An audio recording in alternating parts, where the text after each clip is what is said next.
এদের একটা জাতিগত অভ্যাস আছে, সেটা হচ্ছে মনে করেন অপরের ভালো আমাদের সহ্য হয় না। মানে একটা মানুষ নিচ থেকে একটু উপর স্তরের দিকে যাচ্ছে বা দিন দিন ডে বাই ডে সে উন্নতি করছে, এই জিনিসটা সহ্য হয় না। ইভেন আপনার আমার পাশের বাড়ির বা আমার পাশের ঘরের অথবা আমার পাড়া প্রতিবেশী কেউ একজন উন্নতি করছে, এই জিনিসটা আমার কাছে সহ্য হয় না এবং সে কায়িক শ্রম করছে, এটাও আমার কাছে বিরক্তিকর মনে হয়।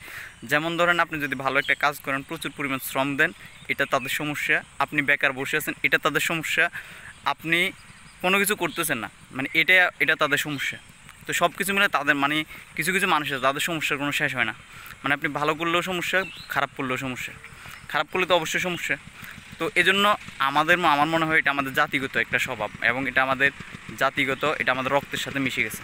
এই যে প্রতিহিংসা, মানুষের অপরের অমঙ্গল কামনা করা, এটা আমাদের রক্তের সাথে মিশে গেছে আর কি।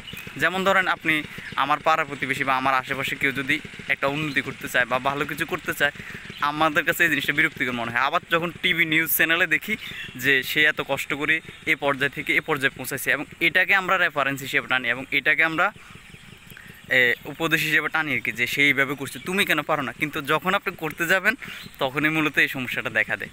তো এজন্য আমাদের সকলের উচিত এই প্রতিহিংসা এগুলো থেকে বিরত থাকা এবং ভালো কেউ যদি ভালো কাজ করে তাকে উৎসাহিত দেওয়া, অনুপ্রেরণা দেওয়া। কিন্তু উৎসাহ এবং অনুপ্রেরণা যদি নাও দেওয়া যায়, অন্তত অনুৎসাহিত বা নিরুৎসাহিত না করা।